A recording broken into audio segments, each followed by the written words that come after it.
Kita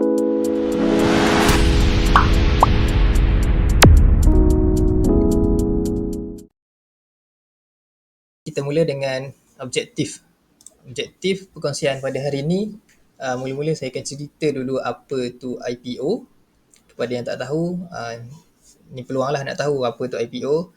Dan seterusnya kita akan masuk sikit kepada IPO punya prospectus. Apa tu IPO prospectus dan IPO proceed. Yang ni dia sebenarnya dalam IPO prospectus tu.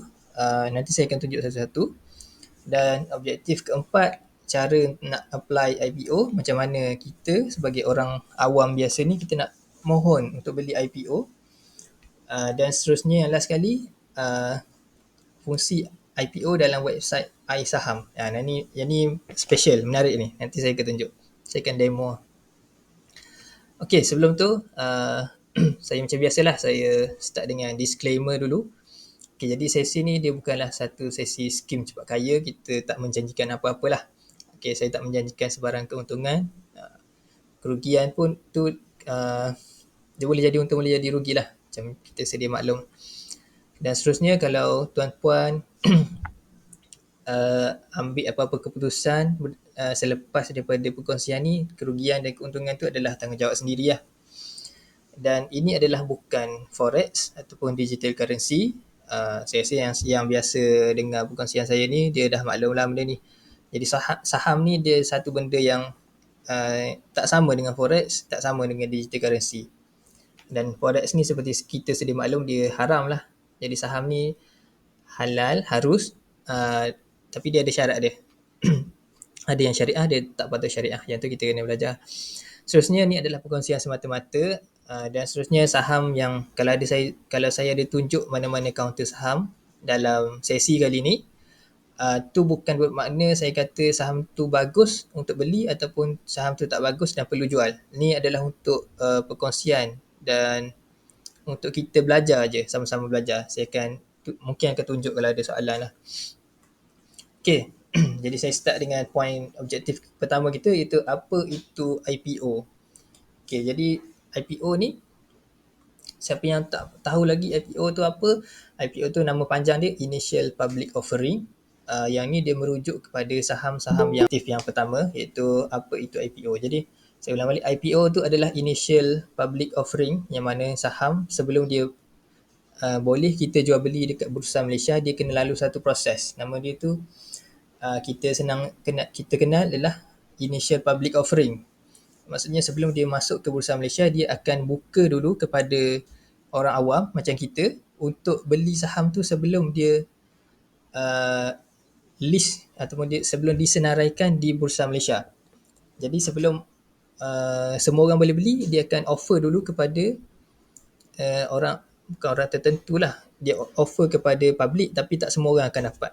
Kira akan ada orang yang dapat, akan ada orang yang tak dapat. Siapa yang mendapat ni biasa untung lah. Okay, jadi sebelum masuk ke Bursa Malaysia. Okay. Dan juga IPO ni sebagai satu turning point di mana saham tu ataupun satu syarikat tu dia berubah daripada hak milik tu, daripada private ownership kepada public. Maksudnya sebelum ni mungkin syarikat tu, contoh kita ambil satu contoh macam mana, kilang buat perabot. Okay, kilang buat perabot ni asalnya dimiliki oleh satu family ataupun satu keluarga. Dalam tu mungkin dia punya pemilik ada 5-6 orang je, iaitu ahli keluarga dia sendiri je. Tapi bila dia dah masuk ke bursa ataupun dia dah lalu proses IPO ni, dia dah jual saham-saham dia ni kepada orang ramai. Maksudnya orang ramai pun menjadi pemilik kepada bisnes tu. Jadi sebarang keuntungan dia akan berkongsi kepada semua yang ada beli saham tu lah. Jadi sebab tu dia daripada private dia dah tukar kepada public. Jadi public ni semua orang boleh beli, siapa-siapa pun boleh beli. Dan seterusnya dia punya tujuan IPO ni adalah biasanya untuk mendapatkan dana. Ni dua tujuan utama saya senaraikan, iaitu untuk pointer. Okey. Tujuan pertama dia biasanya adalah untuk kembangkan bisnes lah. Jadi bila dia dah sampai satu tahap, syarikat tu dah sampai satu tahap, dia dah dia rasa dia boleh pergi lagi jauh. Lepas tu dia ada dua option sekarang ni, sama ada dia nak pinjam duit daripada bank ataupun dia nak jual sebahagian saham dia. Maksudnya dia jual saham dia, dia dapat duit lah. Jadi orang yang beli saham tu, duit tu dia akan digunakan untuk mengembangkan syarikat dia. Contohnya nak beli mesin baru, nak beli kilang baru, beli tanah baru, macam tu lah. Dan juga untuk hire lagi ramai pekerja untuk kembangkan bisnes. Dan seterusnya, ada juga IPO ni, dia nak bayar hutang dia. Dia dah ada banyak hutang, dia nak selesaikan hutang dia tu, dia buat IPO. Jadi duit IPO tu dia akan guna juga untuk bayar hutang. Biasanya yang ni kebanyakan adalah, tapi tengok percentage. Kadang-kadang ada yang banyak percentage dekat hutang, ada yang banyak percentage dekat kembangkan bisnes. Okey, jadi itu adalah sedikit berkenaan dengan IPO. Boleh faham Kalau ada soalan boleh on mic ataupun boleh tulis dekat chat box. Cuma chat box ni saya tengok lepas dah habis sharing, saya akan tengok chat box. Okay. Okay, ni adalah ni saya download je gambar ni dari Google. Ni adalah satu gambaran dah IPO tu apa. IPO ni macam saya cerita, dia daripada satu company private, dia jual saham dia kepada public, dan dia akan jadi public listed company. Sebab tu kalau saham-saham di bursa ni kita panggil public listed company. Maksudnya saham tu adalah kepunyaan public. Dia bukan pemilik beberapa individu sahaja. Jadi boleh dibeli oleh sesiapa pun dekat bursa Malaysia. Okey, ni gambaran dia lah. Okey. Seterusnya. Okey, saya masuk poin yang kedua, iaitu IPO prospectus. Okey, sebelum saham ni disenaraikan di bursa Malaysia, sekejap saya tengok dulu, takut ada chat ataupun ada soalan. Okey, tak ada soalan ya.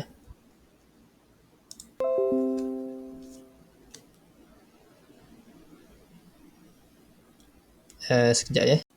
Okay, IPO prospectus. Jadi sebelum dalam proses dia nak masuk ke bursa Malaysia tu, company ni dia akan keluarkan satu dokumen yang dikenali sebagai prospectus lah. Kalau sebut IPO prospectus ni, kita faham lah benda tu adalah satu dokumen. Dokumen tu dia ada maklumat-maklumat berkaitan.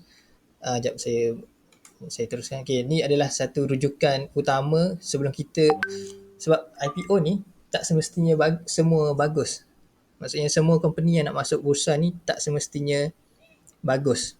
Sebab kalau dia lebih kepada tujuan dia nak bayar hutang, dia bukan untuk kembangkan bisnes, tu adalah satu tanda yang tak berapa bagus lah. Sebab biasanya orang nak masuk bursa ni nak dapatkan dana untuk kembangkan bisnes. Tu adalah satu tujuan yang utama lah sebenarnya, yang priority. Tapi bila dia priority untuk bayar hutang, maksudnya dia company tu sebelum ni dah memang banyak hutang. Jadi digunakan IPO ni untuk bayarkan hutang dia je. Jadi kita sebagai pembeli, kita sebagai pembeli saham ni yang beli IPO ni adalah kita beli untuk tolong dia bayar hutang. Jadi tak make sense lah benda tu. Okay, jadi ni adalah dokumen utama. Dalam ni dia mengandungi tarikh-tarikh penting. Contohnya tarikh bila saham tu akan disenaraikan di Bursa Malaysia, dan juga bila tarikh dia buka untuk kita mohon untuk beli IPO ni, dan juga ada tarikh tutup, bila dia akan tutup permohonan tu. Okey, seterusnya dalam ni juga dia akan tulis berapa jumlah yang dia tawarkan, yang dia jual kepada kita untuk kita beli. Jadi kalau sikit jumlah tu susahlah nak dapat. Kalau banyak jumlah mungkin lagi senang kita nak dapat. Dan juga harga tawaran. Dalam ni biasanya dia akan tunjukkan harga tawaran setiap unit saham dia. Contohnya dalam ni dah ada dah. Sekejap macam dekat sini dia ada 31 sen per share. Maksudnya satu unit adalah 31 sen. Jadi kita dah tahu dah harga 31 sen ni biasanya ramai orang akan tertarik lah Kalau lebih daripada RM1 tu mungkin kurang sikit orang berminat nak beli sebab orang tengok macam mahal lah. Okay, dalam ni juga dia ada dia punya tujuan. Apa dia punya tujuan nak masuk IPO ni? Apa dia punya tujuan nak senaraikan company dia ni di Bursa Malaysia. Jadi kita boleh tengok lah tujuan dia tu nak beli mesin ke, nak bayar hutang ke, uh, nak buka kilang baru ke, dia macam tu. Okay. Okay, seterusnya ni kita dah masuk yang ke poin yang ketiga, iaitu cara nak mohon IPO. Sekejap, sebelum tu okay, saya nak tunjuk contoh prospectus. Kita dekat mana kita nak tengok prospectus ni? Okay, sekejap saya share. Okay, mula-mula kita buka dekat Bursa Malaysia ni. Dalam Bursa Malaysia ni kita boleh tengok dekat listing. Pergi kat listing ni dan nampak ada tab IPO ni. IPO ni kalau nak tengok prospectus, tekan dekat prospectus. Kalau nak tengok senarai IPO, tekan IPO. Saya buka IPO dulu. Okay, dalam ni kita boleh tengok ni IPO yang akan datang dan juga yang dah masuk ke bursa. Nak tengok dia, kita tengok tarikh ni, date of listing ni dekat belakang sekali ni. Macam contoh, yang ni ada satu IPO EcoScience. Dia akan masuk ke bursa pada 18 Julai. Contoh macam dalam slide tadi, Orga Bio ni dia akan disenaraikan di bursa pada 5 Julai. Maksudnya dia belum ada lagi dekat bursa. Kalau kita search dekat Bursa Malaysia, contoh dalam platform M+, tak akan keluar lagi Orga Bio ni punya counter saham tu. Sebab dia belum masuk lagi ke bursa. Ni pun sebab kita boleh tengok juga offer period dia. Dia buka pada 15 Jun 2022 dan ditutup pada 21 Jun. Dia buka sekejap je ni. Memang biasa standard IPO dia buka sekejap je, dalam seminggu je. Sebabnya memang ramai sangat orang nak apply. Jadi dia buka sekejap dah cukup dah. Dah terjual semua dah saham dia. Dan dalam masa 21 Jun hingga 5 Julai ni akan dapat keputusan lah sama ada kita berjaya ke tak berjaya ke. Lepas tu 5 Julai tu baru masuk dalam kita punya account saham tersebut kalau kita berjaya. Okay, jadi kita nak tengok prospectus tadi. Okay, kita buka listing ni tadi, tekan IPO prospectus. Okay, macam yang dalam slide tadi, saya tunjuk contoh Orga Bio ni. Jadi kita tekan, jangan tekan pada nama ni, tekan pada ni, ayat kat belakang ni, kat title ni. Bahagian title ni, tekan dekat sini. Okay, lepas tu dekat sini nampak dia tulis IPO prospectus. IPO prospectus Orga Bio Holdings. Okay. Di sini kita boleh download dekat attachment ni. Ni dia ada part 1, part 2.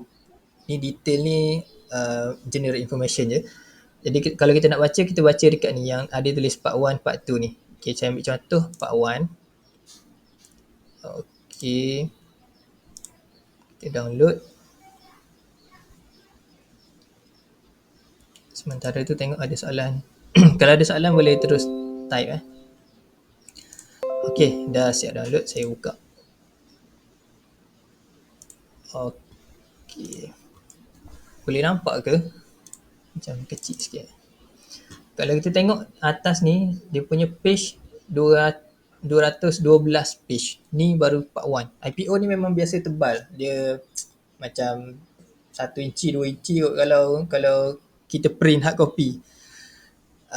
Ni satu part 200 lebih. Part kedua tu tak tahu, mungkin 100 lebih kot. Okay, jadi kita tak adalah kita nak kena baca semua ni satu-satu. IPO ni memang kebanyakan dia pun benda yang berulang je. Jadi yang kita nak kena fokus adalah macam ni gambar saya screenshot dekat slide tadi. Yang kita nak fokus adalah dekat, kita tengok table of content dia. Table of content ni kita buka. Kalau dalam ni senang, dia dah ada prospectus summary. Antara benda yang kita nak tengok, saya zoom.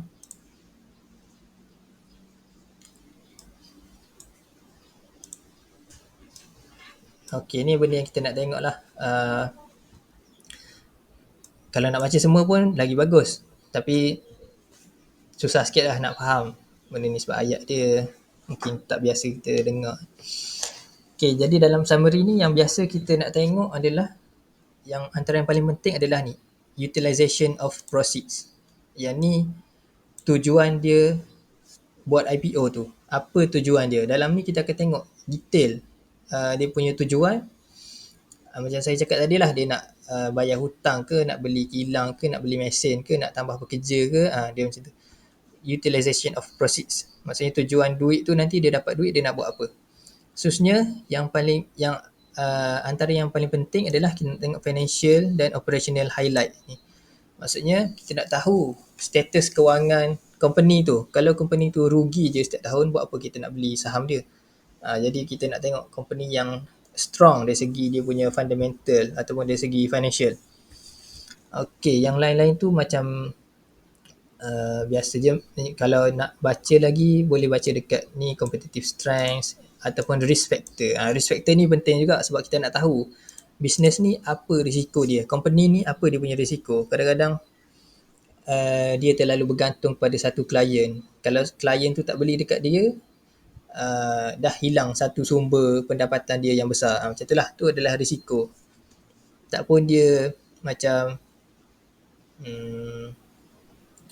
macam ni, tak pun dia punya supply chain ada masalah, kita boleh baca dekat risk factor ni.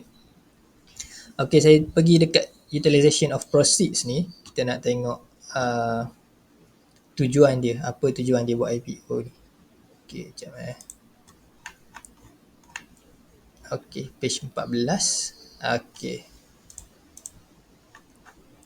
nampak dekat bawah ni, utilization of proceeds.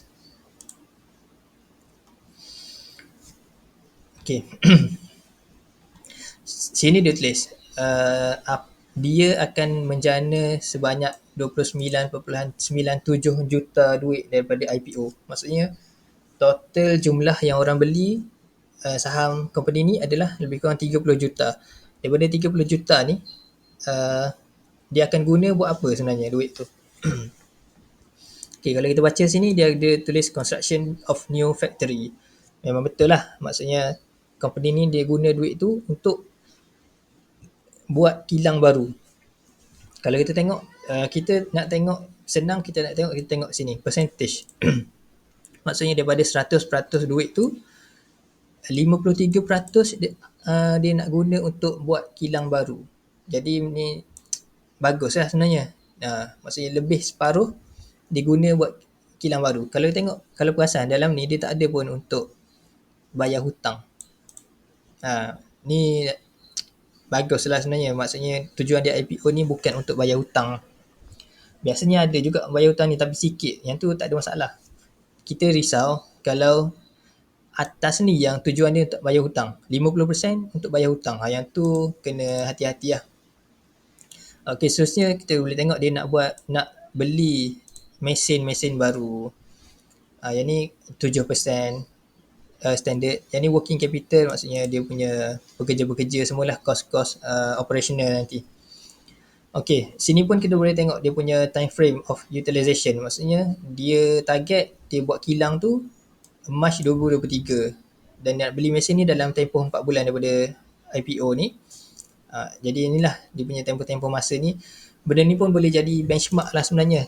Siapa yang betul-betul study, betul-betul nak tengok company ni jujur ke tak jujur, ataupun dia punya management ni boleh percaya ke tak boleh percaya.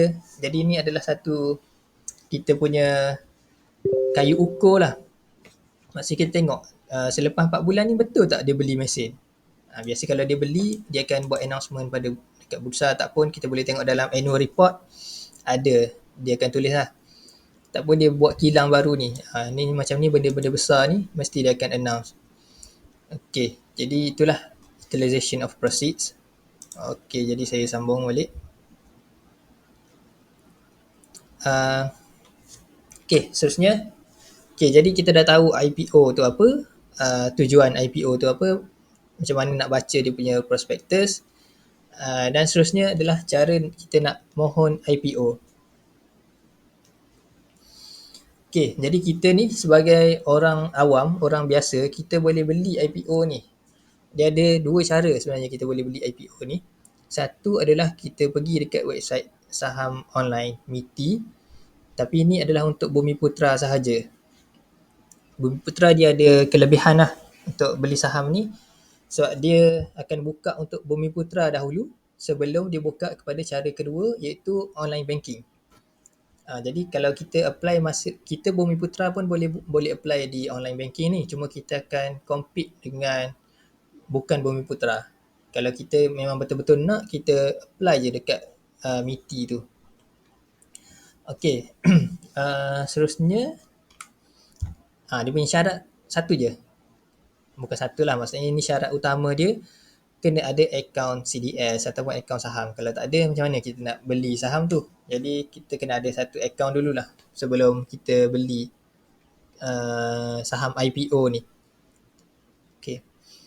Sebenarnya ada je orang yang dia beli saham tapi dia beli IPO je, dia tak beli saham yang dah masuk ke bursa. Maksudnya dia tak ambil risiko beli saham yang masuk ke bursa, dia beli yang IPO sahaja. Dapat IPO dia jual, lepas tu dia beli IPO lagi dia jual, macam tu. Ada orang macam ni. Jadi dia tak nak fikir banyak, dia beli je IPO yang baru. Okey, saya tunjuk contoh ni cara mohon melalui MITI. Okey, yang ni kalau kita buka ni dalam link ni HTTPS saham online miti.gov.my ni. Okey, saya buka. Saya buka. Okey, ni adalah dia punya website. Mula-mula kita kena log masuk lah. Siapa yang tak ada account lagi kena buat account dululah.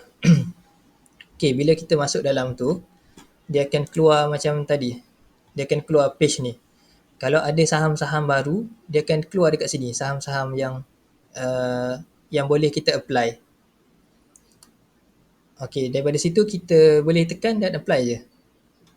Masa ni kita tak perlu bayar duit lagi. Kita just isikan berapa unit kita nak dan submit. Tapi kita kena update kita punya IC, kita punya adalah beberapa detail lagi yang kita kena update. Nanti kalau siapa yang first time buka, dia akan tulis benda tu. Okey, ni untuk apply melalui MITI. Ni untuk Bumiputra sahaja. Okey, seterusnya cara kedua, maksudnya step pertama dia akan buka kepada Bumiputra, step kedua dia akan buka kepada semua termasuk Bumiputra melalui bank. Ni saya tunjuk melalui, kalau kita nak apply melalui MyBank. MyBank ni kita buka MyBank to you. Lepas tu kita klik pada apply ni. Pada apply kat atas ni. Dan kita tekan pada investment dekat nombor 2 ni. Okey, seterusnya kita scroll ke bawah. Dia akan ada banyak-banyak option ni. Kita tekan yang ni, eIPO. Okey, sorry. Okey, macam sekarang ni, yang ada dekat MyBank to you yang kita boleh apply ada 2 IPO. Iaitu EcoScience International dan Infoline Tech Group Berhad. Okay, dalam ni dia dah ada dia punya harga dan minimum unit berapa. Jadi kita tekan salah satu yang kita nak apply, kita masukkan number of unit, tekan I have read and agree dan submit. Tapi kita kena ada duit dah dalam akaun, sebabnya yang ni dia akan terus tolak duit daripada akaun. Macam MITI tadi kita apply dulu, lepas lulus baru kita kena bayar. Macam dalam online banking ni, kita apply, kita bayar dulu. Kalau gagal, dia akan refund duit tu. Dia akan masuk balik ke akaun bank ni. Dia macam tu. Jadi beza dia, kita nak dahulukan duit kita dulu ke tak nak dahulukan duit kita. Macam tu lah.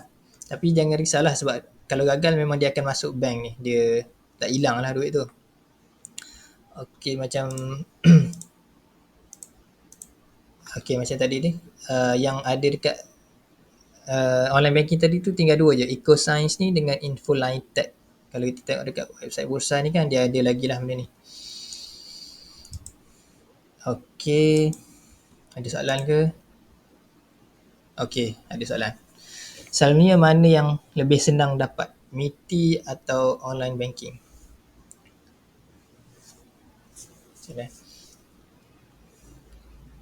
Dia kalau kita Bumiputra, baik kita apply dulu dekat MITI, lepas tu tak dapat baru kita apply dekat online banking. Tak pun kita boleh apply dekat MITI, kalau dapat sikit kita rasa tak cukup, kita nak apply dekat online banking pun boleh. Kita boleh apply dua-dua. Jadi mana yang lebih senang dapat ni, MITI, jawapan paling senang MITI lah, sebab MITI ni kita bersaing sesama Bumiputera je. Kalau online banking ni, dia bersaing dengan bukan Bumiputera sekali. Jadi lagi banyak persaingan lah dekat situ, online banking. Jadi kalau kita dah confirm, kalau kita dah macam yakin kita nak apply, kita apply dulu dekat MITI. Sebab MITI ni tak apa, kalau kita apply, kita lulus, kita rasa kita dah study balik semua, kita rasa macam tak bagus, bila kita lulus, kita boleh tolak benda tu. Cuma dia mungkin akan jadi rekod buruk sikit lah dekat MITI. Dan lagi satu, bila kita apply dekat MITI ni, biasanya MITI dia buka awal. Dia buka, masa dia buka dekat MITI, kita biasa tak akan jumpa news dalam mana-mana berita yang dia dah buka dekat MITI. Jadi tak akan ada coverage daripada media ataupun mana-mana cikgu-cikgu saham ke yang cerita pasal buat analisa pasal saham tersebut. Bila dia dah masuk ke online banking, baru ada analisa. Maksudnya kita baru boleh tahu pendapat orang lain tu macam mana. Jadi kekurangan dia kat situ lah. Kalau kita yakin kita study tu betul, kita yakin dengan apa yang kita study tu, kita boleh apply terus kat MITI ni, tak ada masalah. Okay.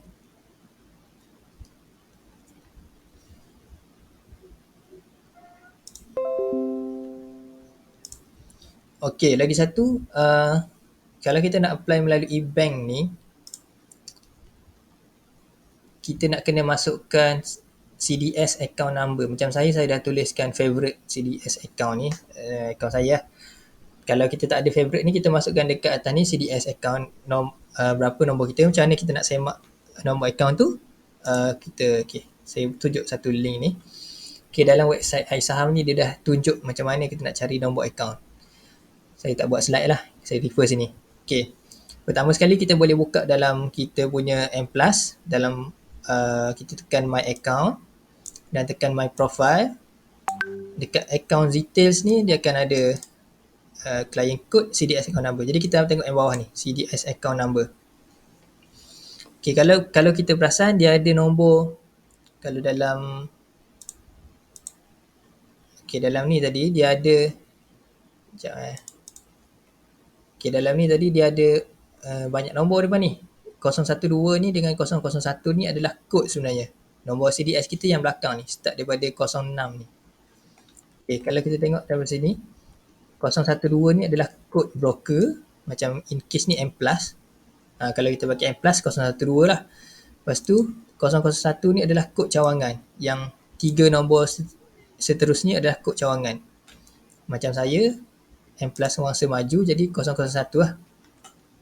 Okay, dan seterusnya 9 angka dekat belakang ni adalah nombor akaun CDS macam yang ada dalam statement ni. Lagi satu, kita boleh tengok dekat penyata akaun di Bursa Malaysia. Kalau biasa ni dia akan hantar email. Setiap bulan dia akan hantar email kepada email yang kita register lah dengan Bursa. Dalam tu pun ada kita punya nombor akaun. Yang ni lagi senang sebab dia dah tulis semua 339 nombor tadi. Jadi kita tak perlu tanya lagi lah kita punya ni branch mana. Macam tu. Kita refer sini je. Okay, lagi satu cara, kita refer balik email yang kita dapat masa buka account. Masa awal-awal buka account CDS tu, kita akan dapat email ni, application for new trading account. Yang email ni penting lah untuk kita simpan. Ni simpan lah, letak lah dalam mana-mana folder dalam email tu, supaya senang kita nak cari lepas ni. Kalau kita tak jumpa kat mana-mana nombor account, dekat sini ada nombor CDS. Dan last sekali, ni cara yang paling senang sebenarnya, kita boleh buka aplikasi M+ dekat telefon kita. Tapi ni bagi yang dah ada account M+. Okay, ni nak check account CDS tadi, nombor CDS. Paling senang buka dekat M+. Bila dah login M+, tu tekan dekat option dekat atas ni, baris 3 ni. Dan ada client statement. Bila tekan client statement ni, tekan boleh download mana-mana, salah satu, dan buka, dia akan ada tulis dekat bahagian atas kanan, dia akan tulis CDS account tu apa nombor dia.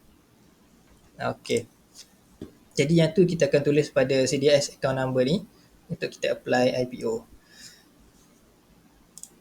Okey, rasa kita dah masuk last sekali. Okey, seterusnya saya intro sikit iSaham tu. iSaham ni adalah dia satu remiser yang sah yang berdaftar di bawah Suruhanjaya Security, dan dia juga berdaftar di bawah broker Melaka Securities ataupun kita panggil sebagai M+ lah. Dan saya Amir Abdullah ni adalah wakil pemasaran bagi iSaham lah. Maksudnya kalau kita nak buka account dengan iSaham ni, boleh contact saya lah. Saya boleh tolong untuk guide macam mana nak buka account tu dan dapat semua features-features dalam iSaham tu. Okay, saya akan tunjuk apa features yang sangat menarik lah dalam iSaham ni. Okay, yang pertama dalam iSaham ni, nanti saya akan tunjuk dekat website live uh, benda-benda ni yang saya senaraikan dekat sini. Okay, mula-mula dalam website iSaham ni dia akan tunjuk IPO yang akan datang. Maksudnya kita tak perlu buka website Bursa Malaysia tadi. Kita pergi kat sini je, dia dah tunjuk semua IPO yang akan datang. Lepas tu dia akan ada statistik IPO. Yang ni pun sangat bagus lah sebenarnya kita, sebab kita boleh tengok performance IPO sebelum ni macam mana. Nanti saya tunjuk. Dan seterusnya kita ada calculator. Oh, salah, typo. Calculator IPO. Maksudnya kita boleh kira. Yang ni penting sebenarnya sebab kita nak apply saham tu, kita nak apply IPO tu, kita nak kena tahu berapa minimum yang kita boleh dapat dengan duit yang kita ada. Kita tak, contoh kita ada 30,000, kita tak semestinya kita apply sebanyak 30,000 tu. Mungkin kita perlu apply 20,000 je. Sebabnya kalau kita apply 30,000 tu, kita masih dapat dalam kategori 20,000. Macam tu lah.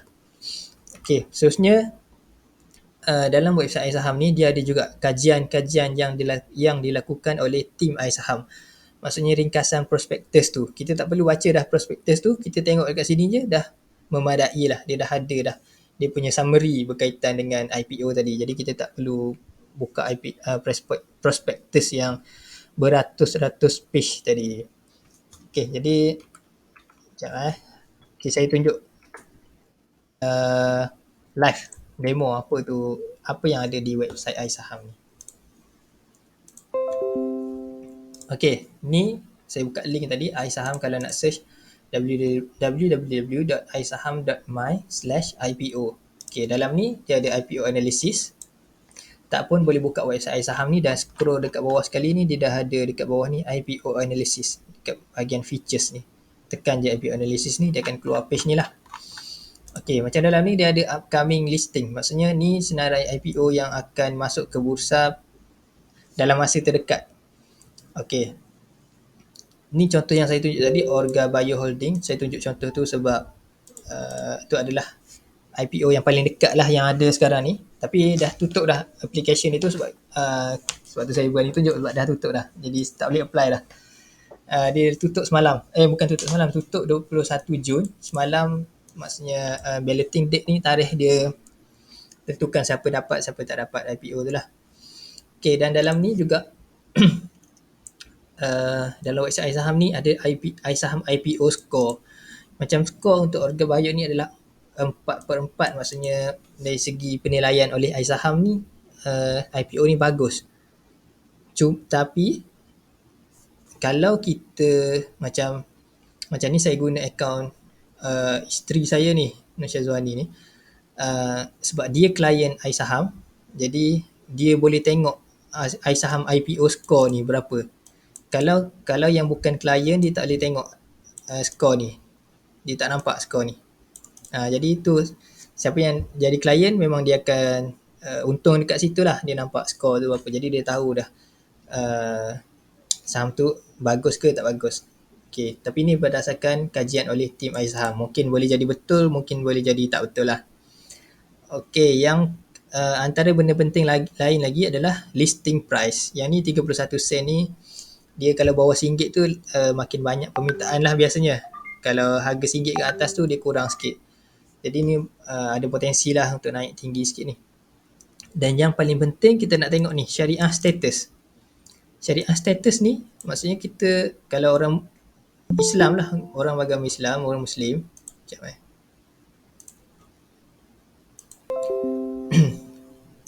sekejap je.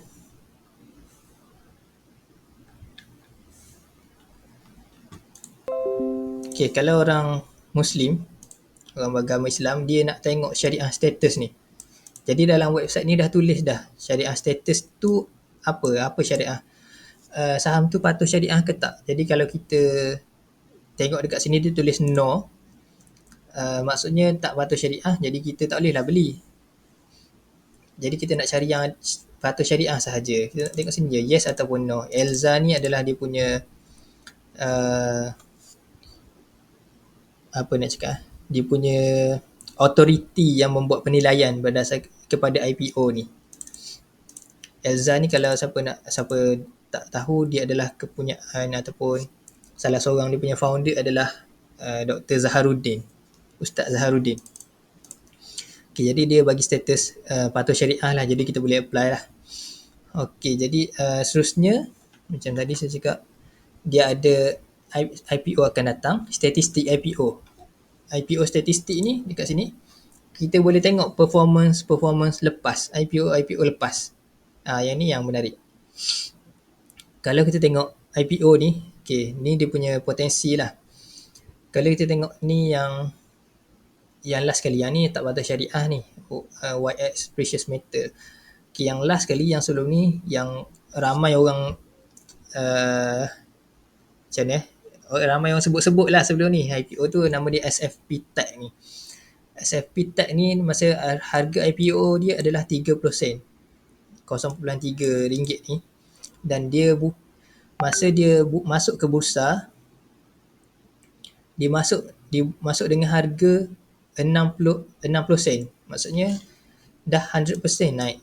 Maksudnya kalau kita beli IPO tu dengan harga 1,000, hari pertama dia masuk ke bursa tu dah jadi 2,000 dah duit kita. Kita terus jual, kita dah untung lah 1,000. Macam tu lah. Tapi tak semua IPO ni untung. Contoh macam yang Unitrade ni rugi, negatif 17%. Maksudnya hari pertama dia buka tu, first tu pagi-pagi tu dah negatif 17% lah. Siapa yang beli tu memang kesian lah. Tapi kita tengok majoriti dekat sini dia adalah untung lah, sebab tu ramai orang berebut beli IPO ni. Dia jarang berlaku kes-kes negatif-negatif ni. Macam ni Seheng ni negatif 15. Jarang lah negatif. Kebanyakannya positif. Tapi banyak ke sikit je. Tu je cerita dia. Okay. Seterusnya bawah ni kalau kita buka dekat upcoming listing ni, kita tengok dekat bawah ni ada IPO calculator. IPO calculator ni kita boleh guna untuk kita tentukan berapa banyak duit yang kita boleh, yang optimum lah untuk kita beli saham IPO ni. Contoh kita ambil seharga tadi, Orga Bio tadi 31 sen. Contoh kita punya modal adalah RM5,000. RM5,000, kita ada satu akaun CDS dan kita kira, tekan calculate ni. Okay, dia kira. Okay, jadi dia dah ada recommended amount to subscribe 3,441. Jadi walaupun kita ada 5,000, kita dicadangkan untuk beli sebanyak 3,441 je. Sebab apa? Sebab IPO ni dia ada dia punya tier-tier. Ni mungkin cerita lain aku kena belajar lebih lagi lah yang ni.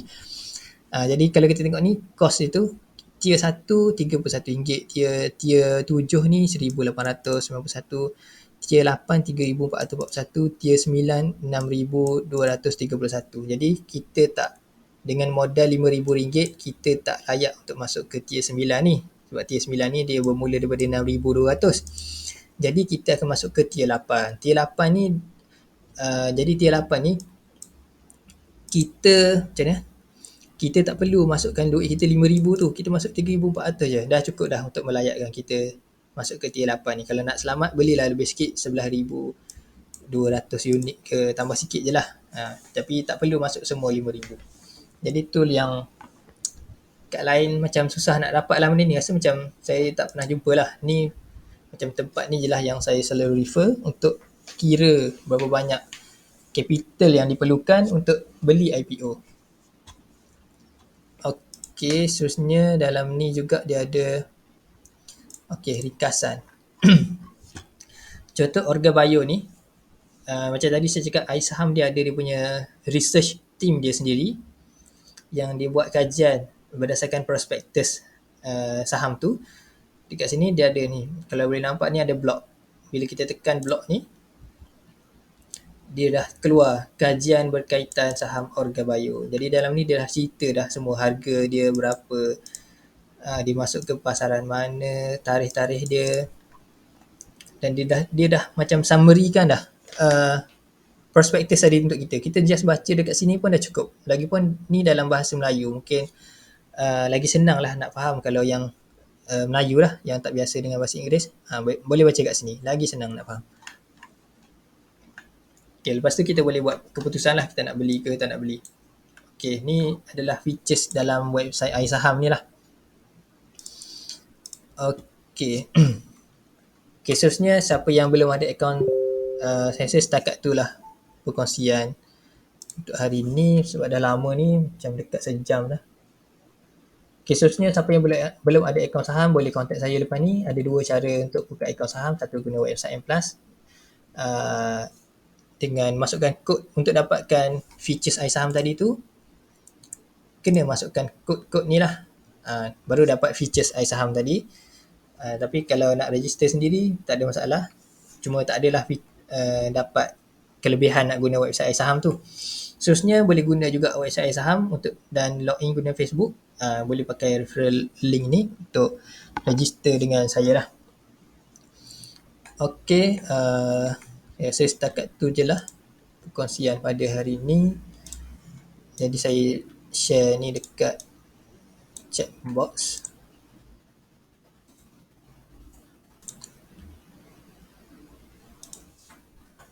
Boleh compare report sebelum listing untuk IPO Unitrade. Report sebelum listing. Report sebelum listing tu apa maksud dia? Report sebelum listing IPO Unitrade.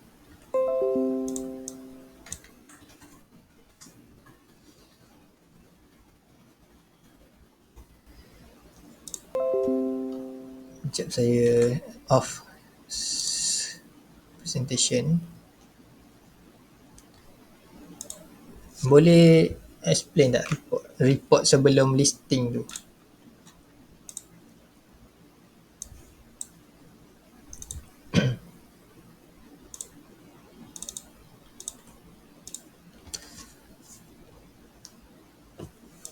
Okay, saya rasa perkongsian tu dah habis setakat tu. Jadi kalau ada soalan, kita boleh, semua boleh tanyalah.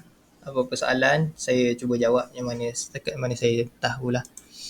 Sebab kita pun dah sesi ni dah lebih, saya cakap tadi dalam setengah jam ni, dah lebih setengah jam ni, dekat 50 minit ni.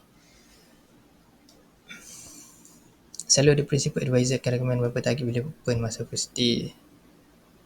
Okay.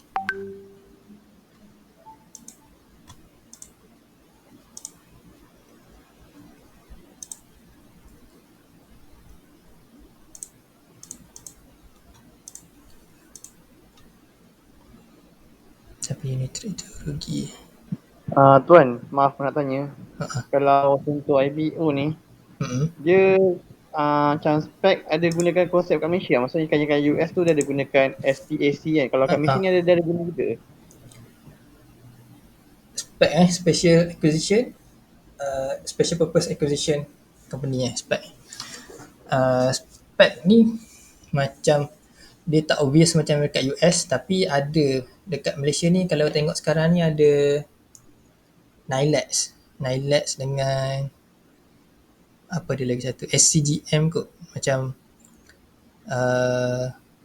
okay, siapa yang tak faham ni, spec ni sebenarnya dia satu company yang dah masuk dekat Bursa Malaysia, tapi dia jual semua bisnes dia tu, dia tinggal, dia tak ada bisnes dah, dia macam satu company kosong je dekat Bursa Malaysia. Tapi dia boleh beli company-company lain yang dekat luar yang masih private, dan boleh berlaku reverse takeover lah. Maksudnya company tu tak melalui IPO, boleh masuk ke bursa melalui cara spec tadi. Dekat Malaysia ni dia tak obvious macam US lah, dia punya spec SPAC ni. Cuma yang setakat saya tahu ada dua company kot setakat ni. Yang paling baru itu Nilex, dia jual semua bisnes dia kepada Encom, dan Nilex ni dia jadi satu company yang kosong. Kita panggil apa dia punya spec, blank check company, blank check. Maksudnya company tu dia tak ada bisnes, tapi dia ada dekat bursa, harga dia kita boleh jual beli, tapi sebenarnya kita jual beli harga dia je, dia tak ada dah underlying business dalam company tu sendiri. Tapi kalau dia ada duit, dia boleh beli company lain dan bawa masuk ke bursa melalui cara SPAC lah. Macam nak jawab soalan tu, apa soalan tadi? Ada ke dekat Malaysia soalan tu? Betul. Benda tu boleh ada lah, cuma dia tak obvious, tak banyak. Macam dekat US. US tu memang dia ada, kita selalu dengar lah SPAC tu kan. Malaysia ni jarang, dia jarang-jarang berlaku. Dia ada. Cuma macam yang next ni mungkin SCGM tak silap.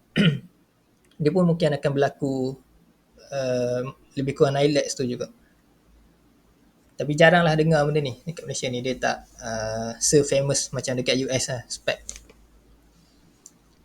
Nak jawab soalan Cik Man ni tadi, selalu advisor akan recommend berapa target bila open masa first day, tapi unit trade tu rugi. Yang ni dalam, kalau kita buka dekat website saham ni, dia yang dah IPO dah lepas, dia dah tak tunjuk dah. Saya pun tak pasti boleh akses ke tak benda tu. Macam tak boleh dah. Sekejap Macam contoh dekat website saham ni, kita boleh tengok average analyst punya target lah. Dalam ni ada, untuk Orga Bio ni, average target dalam 365. Oh, dah naik dah ni. Hari tu 33 tak silap. Maksudnya analyst, average analyst punya target adalah 365 untuk Orga Bio. Macam Unitrade tadi tu saya tak pasti sebelum ni, saya tak tengok sebelum ni. Tak tahu average analyst tu berapa. Tapi Unitrade tu rugi. Selalu ada principal advisor. Tapi itulah, target ni adalah dia target semata-mata, dia bukan jaminan pun. Kalau dia tulis 100% pun kat situ, tak semestinya naik 100% pun. Kadang-kadang kita tak boleh percaya juga kat analis ni. Kadang-kadang ada pihak berkepentingan lah sebenarnya. Dia letak target tinggi-tinggi tu sebab ada seseorang daripada adalah campur tangan ke macam mana. Jadi kita tak boleh nak percaya sangat benda tu. Kita tengok boleh, percaya jangan. Macam tu lah. Yang penting kita study sendiri, kita fahamkan sendiri dia punya financial, dia punya future prospect. Lepas tu baru kita buat keputusan. Kalau analyst punya recommendation tu kita tengok boleh, tapi kita kena kaji sendiri balik. Jangan percaya bulat-bulat. Boleh ke jawab macam tu? Saya pun tak berapa tahu sangat ni. Tak berapa faham, tak berapa. Okey. Okey, ada lagi ke soalan? Minggu lepas banyak soalan, minggu ni boleh pecah rekod minggu lepas lah.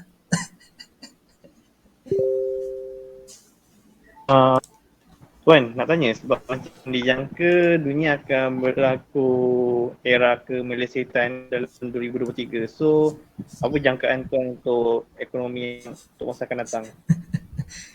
Soalan tu dahsyat tu. Saya tak adalah boleh jangka apa-apa, cuma yang setakat baca-baca, setakat dengar pendapat-pendapat orang lain yang lagi banyak pengalaman, memang akan dijangka. Ni bukan pendapat saya share je macam pandangan yang saya terima, macam pandangan ni yang saya guna, yang saya percaya, dan saya macam saya ikutlah pandangan ni. Cuma bukan pandangan saya follow pandangan orang je lah ni.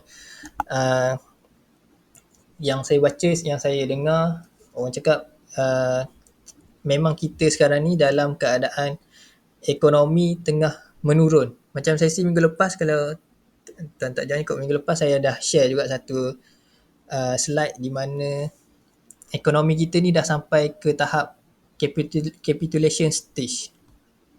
Sekejap saya share slide minggu lepas. Saya tunjuk satu slide itu je. Sekejap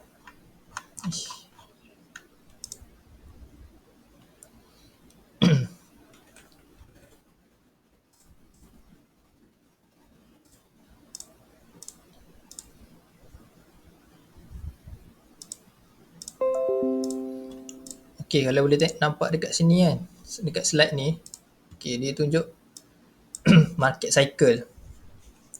Market cycle ni, kalau macam-macam pandangan adalah, ada yang cakap kita baru dekat stage anxiety. Maksudnya market tu baru je nak jatuh. Ada yang cakap kita dekat denial. Ada yang cakap dekat panic. Ada yang cakap dekat capitulation. Okay. Berdasarkan yang saya faham lah, saya baca, saya dengar pendapat-pendapat orang ni, kita memang majoriti semua cakap kita dekat area sini. Maksudnya memang tengah jatuh lah sebenarnya market ni. Kalau nampak graf ni, sebelum ni naik banyak, sekarang ni tengah jatuh. Okay, sekarang ni memang kita dekat area sini. Cuma kita tak pasti kita ni dekat area mana. Anxiety ke, denial ke, panic ke, capitulation. Okay, jadi saya berpegang kuat pada yang cakap kita di paras capitulation ni ataupun paras panic ni lah. Maksudnya kita ada lagi sikit untuk jatuh dan seterusnya dia akan jadi fasa anger dan depression ni.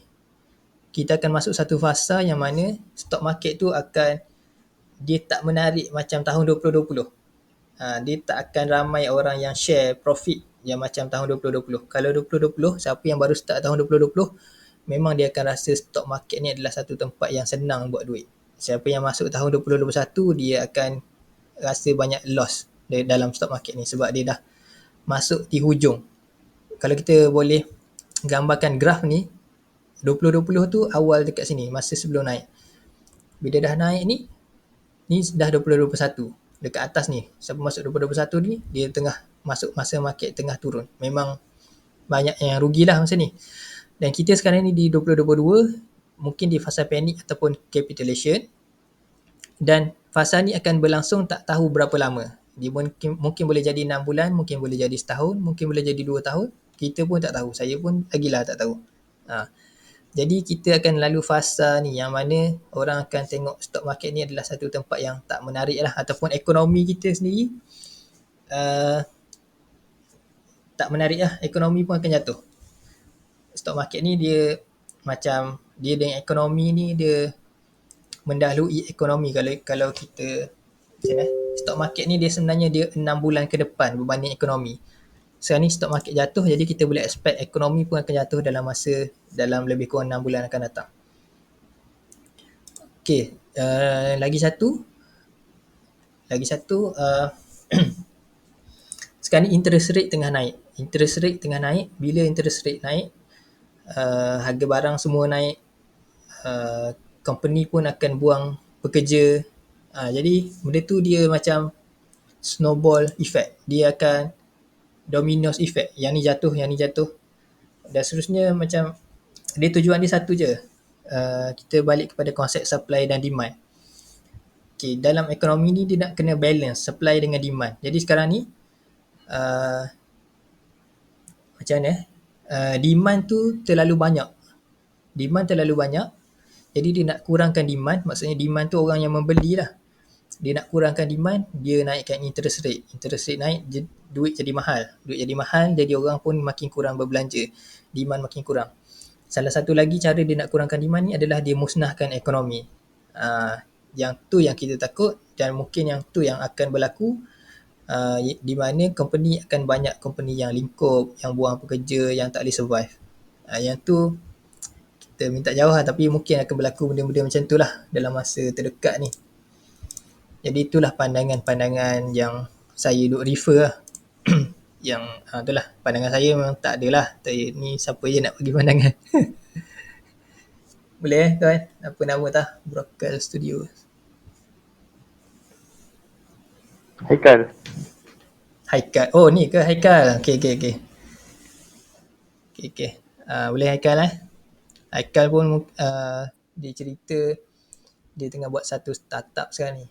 Semoga berjaya lah. InsyaAllah. Okay, ada lagi ke soalan? Sebelum kita tutup.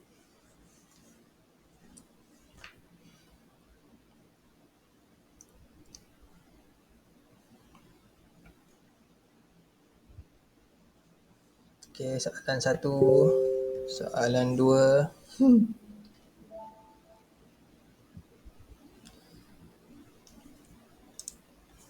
Okay, topik ni pun dia dry sikit, dia tak macam minggu lepas dia macam menarik sikit lah. Tapi tak apalah, benda ni pun bagus untuk tahu. Okay, dia ada lagi soalan? Kalau tak ada, saya ucap terima kasih lah kepada semua yang join pada pagi ni. Ingatkan macam tak ramai lah, ramai jugalah sebenarnya. Okay, jadi terima kasih kepada semua yang join. Saya minta maaf kalau ada apa-apa yang terkurang ataupun tersalah info ke, atau tak dapat jawab soalan ke, jawab tak jelas ke. Okay, terima kasih. Kita insyaAllah kalau tak ada apa-apa saya buat lagi minggu depan, ataupun kalau tak pun mungkin selang 1 minggu ke, tengok macam mana. Okay, dengan tu terima kasih. Jumpa lagi insyaAllah. Assalamualaikum warahmatullahi wabarakatuh. Waalaikumsalam.